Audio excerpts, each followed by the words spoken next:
La verdad que en los últimos días estamos conociendo pues distintos delitos que tienen que ver con menores. No sea algo generalizado, pero a veces sí es muy llamativo. Por eso hemos invitado a la fiscal delegada de la sección de menores de la Fiscalía Provincial de Valencia, Consuelo Benavent, para charlar un poquito con ella sobre esta materia. Consuelo, ¿qué tal? Buenas tardes, ¿cómo estás? Hola, buenos días, muy bien. Gracias por la invitación. Gracias a ti por venir para hablar de algo que, bueno, que está en boca de todos. A veces nos vamos de comida con unos amigos y siempre en la sobremesa siempre surge alguna conversación que tiene que ver con la preocupación que tenemos por nuestros menores. Lo primero que queremos preguntarte, Consuelo, si es así que hay un aumento de la conflictividad en los menores por los datos o los casos que puedan llegar hasta la Fiscalía.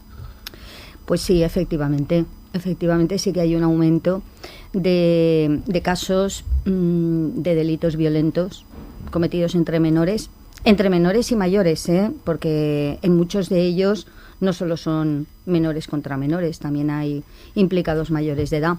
Y el problema es que, bueno, cada vez pues son más grupos. Antes la conflictividad existía, pero era un menor y frente a otro menor. Por alguna causa, nada justifica la violencia, evidentemente, pero había un detonante que provocaba ese hecho. Y ahora pues parece que es como más gratuito, o por lo menos a nosotros no nos llega la motivación. Y ya no es un menor frente a un menor. Ya son enfrentamientos grupales, sí, ya hay más intervinientes. ¿Y desde cuándo estáis notando este aumento de esta conflictividad?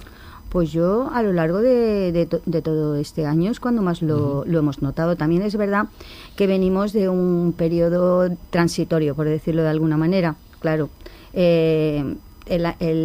el año pasado pues fue como un impasse después de la pandemia que habíamos tenido. En ese momento no es que se paralizase, pero sí que es cierto que por la situación que vivimos todos, pues la cosa, el nivel no era tan elevado. Luego el año pasado no se notó tanto, es este año. A lo largo de este año es cuando más lo estamos notando. Consuelo, ¿cuáles son los delitos más habituales que cometen los menores? Pues como siempre lo más habitual son los delitos contra el patrimonio. Eso sigue siendo lo más habitual. Y luego tenemos los delitos de las lesiones y la violencia filioparental. La violencia filioparental en menores también no es que sea el más elevado, pero siempre hay un porcentaje, va ampliando el porcentaje de este tipo de delitos. Preocupante, ¿eh? Sí, mucho. Bueno, preocupantes todos los delitos, desde luego, y más aún si van aumentando, sí. pero algunos sí llaman más la atención, ¿no? Sí, sí. Pero esto es un fenómeno que empezó ya hace unos años y que no conseguimos erradicar. A ver, los delitos contra el patrimonio es que ahí podemos, incluimos todo, ¿no? Incluimos los hurtos, incluimos los robos, los daños, sobre todo pues los hurtos y los robos con fuerza. Dentro de las lesiones, pues claro, es que ahí tenemos desde la pelea entre dos jóvenes, que no va más allá del empujón, el puñetazo, hasta ya lo que estos otros casos que nos estamos encontrando más graves. Y la violencia filioparental es verdad que, como ya digo, empezó hace unos años y pues no conseguimos disminuir. Igual tiene que ver con esa denominada crisis de valores que la sociedad está viviendo, ¿no?, en los últimos años. Hombre, yo creo que sí, que algo de responsabilidad tiene eso. Yo siempre lo digo, que creo que falta, pues, ¿por qué motivo? Tampoco lo sé. Pero sí que falta afianzar en los jóvenes determinados valores, pero que tienen que empezar desde la propia familia.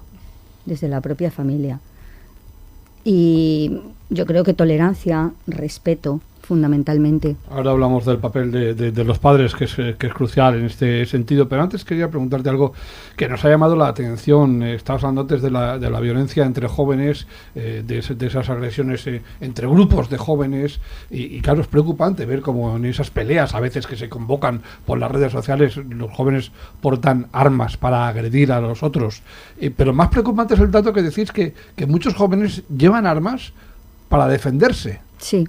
¿Esto qué sería? El tener que dar un arma por miedo a que te agredan, la verdad es que se está yendo de las manos, ¿no? A ver, esto es la justificación que dan algunos. Ya. Cuando por cualquier circunstancia se les incauta un cuchillo o una navaja, y claro, sobre todo un cuchillo es lo más llamativo. A ver, no es que sea lo más llamativo, pero no es muy normal salir de casa con un cuchillo de cocina. Evidentemente no. No es normal. Yo tampoco veo normal llevar en el bolsillo un cúter o una navaja o un puño americano. No. Pero bueno, salir con un cuchillo de cocina. Entonces, claro, cuando se les incauta un objeto de estos y se les pregunta que para qué van con el cuchillo, te dicen que es para defenderse. Pero yo creo que eso, en definitiva, es pues una forma de justificar lo injustificable, porque decir, no, es que yo tengo miedo porque es que una vez me pegaron, entonces llevo un cuchillo para defenderme. Cuando llevas un cuchillo... incrementando la violencia. Claro, es que cuando llevas un cuchillo, si realmente es cierto que lo llevas para defenderte, es que vas a hacer uso del mismo, con las consecuencias que ello conlleva. Entonces, es complicado, sí, pero es así. El ejemplo lo tenemos, bueno, pues este pasado fin de semana, con varios apuñalamientos en Valencia y su área metropolitana, que no son muchos, pero son. O sea, sí, son preocupantes. Claro, se salen de lo habitual, que es que no haya ninguno, ¿no? Sí, es preocupante. Pero el hecho de que se porte este tipo de instrumentos, pues claro, deriva en estas consecuencias tan graves. Cuando si quedan para pegarse y se pegan únicamente con las manos, las consecuencias pueden ser graves, pero no tanto. Pero cuando lo llevan es que van a ello. Es que no es un uso fortuito, ni un apuñalamiento fortuito. Es que en el momento que lo sacas es para emplearlo. Y es muy preocupante. Y suelen hacerlo yendo en grupo, no digamos ya bandas, que también, pero sobre todo amparados en el grupo, ¿no? Bueno, es que es lo que he comentado al principio, que antes, lesiones han habido siempre, y como ya digo, dentro de los tipos delictivos, pues delitos contra el patrimonio y lesiones, siempre cuando miramos los porcentajes vemos que el porcentaje sigue siendo los más elevados. Pero ahora el problema es ese, que suelen ir en grupo. Y de todas formas hay apuñalamientos sin necesidad de ir en grupo, ¿eh? También lo que ocurre es que eso trasciende menos, porque un hecho como el que acabas de poner de manifiesto, pues provoca muchísima alarma social, y entonces sale más a la luz. Pero también los hay en el que es uno solo el que lo hace. En los casos que la Fiscalía investiga de esos menores que a los que se les ha intervenido armas, cuchillos, etcétera, cuando lo investigáis, el entorno familiar de estos jóvenes, podemos pensar mejor que son familias desestructuradas, situación de conflictividad, marginal, o también sucede en familias convencionales y asentadas. A ver, pues yo creo que no se puede generalizar, hay en todo, pero sí que es cierto que en estos menores se observan carencias y situaciones de riesgo mucho más graves que en otros. No ya porque simplemente sean familias normalizadas o desestructuradas. Es que hay otros muchos factores de riesgo en torno a los jóvenes que pueden ser desencadenantes. A mí me parece que es muy importante el grupo de iguales. Los amigos, ¿no? Con los que... El entorno de amigos, sí. El entorno de amigos. Los padres puede ser pues una familia que dentro de lo que es el seno familiar no haya ningún problema, pero en el momento que sale de casa y se junta con los amigos, pues ese grupo pues tiene mucha importancia. Los jóvenes pues también son bastante influenciables y se dejan muchas veces llevar por lo que tienen alrededor. Entonces eso es casi más determinante que la familia. Y el consumo de sustancias, el alcohol y las drogas, porque el alcohol yo creo que lo vemos todos. El consumo de drogas no, porque lo hacen un poquito más a escondidas, pero el consumo de alcohol, ¿quién no sufre de una manera o de otra los botellones bajo o cerca de su casa? Tienen el alcohol al alcance de la mano. Y con esto no quiero decir que la familia no tenga ninguna responsabilidad en lo que hacen, porque ya lo he dicho desde el principio. La familia tiene responsabilidad desde el momento en que a muchos de los menores pues no se les está enseñando o inculcando determinadas cosas y les lleva luego a actuar o a reaccionar de esta manera, pero que no es la causa fundamental, ¿no? En las características familiares. Muchas familias delegan la responsabilidad en los colegios, en los institutos. No, los padres tienen mucho que decir y mucha responsabilidad. Por cierto, los casos de violencia escolar, Consuelo, ¿van en aumento? ¿Cómo están actualmente? Acoso escolar, ejemplo, quieres sí. decir. Bueno, no, en aumento no van, pero se mantienen. Se mantienen. Es verdad que tampoco podemos decir que las cifras disminuyan o que sea un problema que esté erradicado, no lo es. Sí que es verdad que es un problema que también se ha ido visibilizando con el paso del tiempo.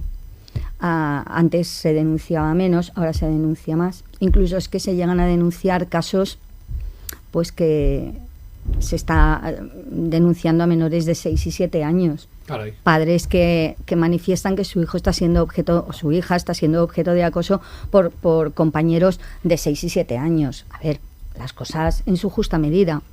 Pero claro, todo eso a lo mejor, muchas de esos van engrosan los números y las estadísticas. Sí que sigue habiendo acoso. ¿Son más niños o niñas? Pues yo diría que 50-50, pero las niñas me parece a mí que son peores en el caso del acoso que los niños. Vaya. Sí.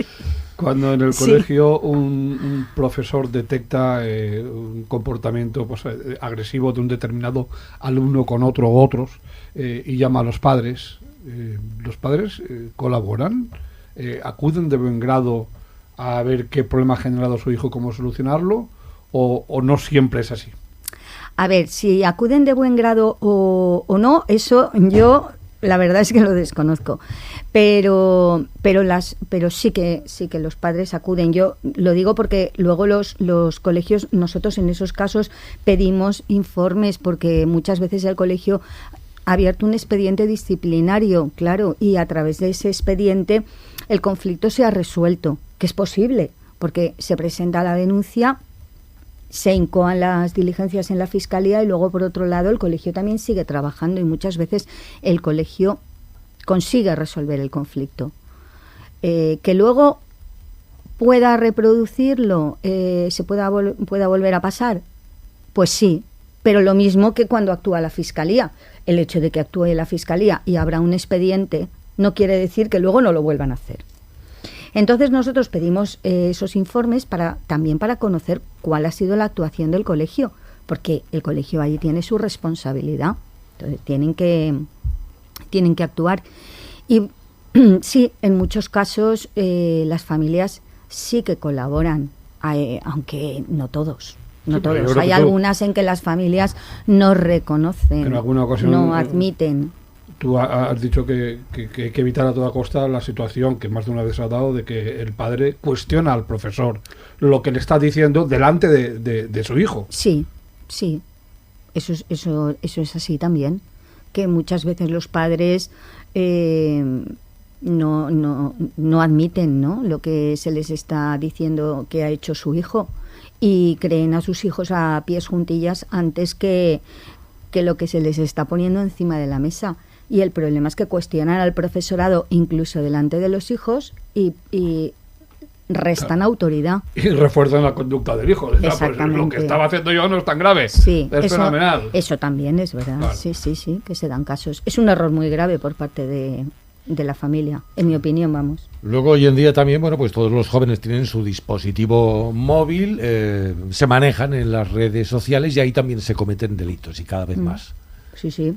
Bueno, eso es otra cosa que también está ahí y muy preocupante. Trabajo no te falta. Trabajo, la verdad es que en este momento la sección de menores no se aburre para nada. Sí que las redes sociales son buenas, pero también tienen cosas muy malas. Entonces, en el caso, por ejemplo, del acoso escolar, antes los chicos, las chicas estaban en el colegio, sufrían esa situación y la sufrían dentro del aula, la sufrían pues en el transporte escolar y cosas así, pero se iban a su casa y ahí tenían cuanto menos un remanso de paz, porque ahí no podían llegar. Pero es que ahora como van con el móvil detrás, pues entonces continúan siendo objeto de ese acoso.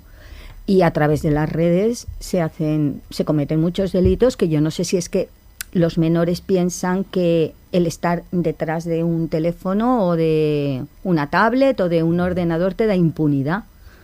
¿No son conscientes de que están cometiendo a veces delitos? No, yo creo que no. Yo creo que lo hace... Bueno, es que no son conscientes de muchas cosas. Es que actúan... cuando cometen determinados delitos es porque actúan de una manera absolutamente irreflexiva. No se paran a pensar en las consecuencias. Está claro que ellos, las consecuencias legales, pues no se las vamos a explicar, porque no vamos a darles una clase de derecho penal. Pero es que, es lo que yo digo, si no es necesario darle una clase de derecho penal, es necesario decirle que hay que respetar, por ejemplo. Entonces, si tú le enseñas que hay que respetar a los demás, como tú quieres que a ti te respeten, determinadas conductas que son delictivas, ellos no las harían. Consuelo, en la Fiscalía contáis con herramientas y recursos suficientes para abordar todos los casos que os llegan. Bueno, pues yo creo que, aprovechando esto lo diré, pero yo creo que nos faltan herramientas personales en este momento.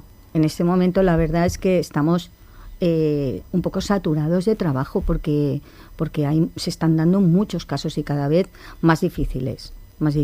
Pero bueno, sí que todos, pues trabajamos todos a una, con mucha voluntad. Todos los que estamos trabajando con menores, yo creo que es porque nos gusta la materia, porque nos gusta trabajar con ellos y porque creemos que podemos hacer algo bueno, ¿no? Para el futuro, en definitiva, para preparar a los chavales para su etapa adulta.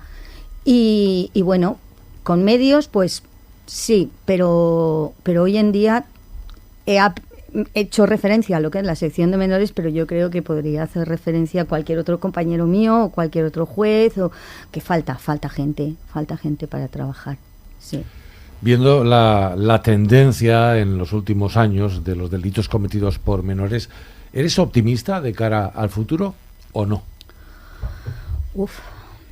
Eso es una pregunta un tanto complicada. Hombre, optimista. Yo creo que, como ya he dicho, todos pensamos que nuestro trabajo va a dar sus frutos, porque si no,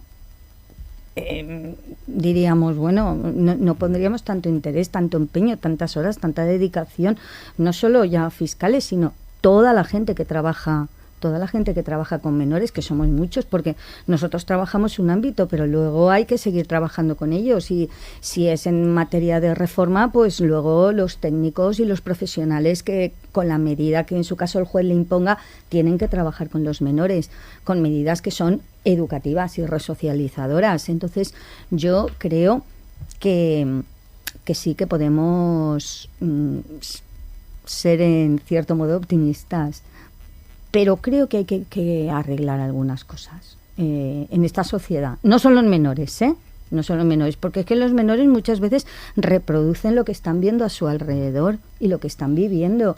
Entonces deberíamos de hacérnoslo ver toda la sociedad.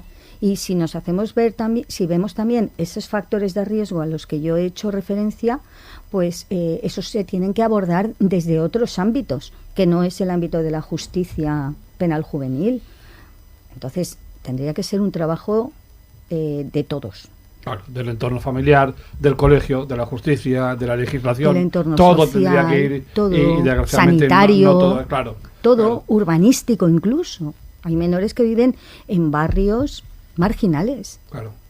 Es que tú sacas un joven, lo sacas de un determinado entorno donde tiene todas esas circunstancias y lo pones en otro y la cosa cambiaría mucho.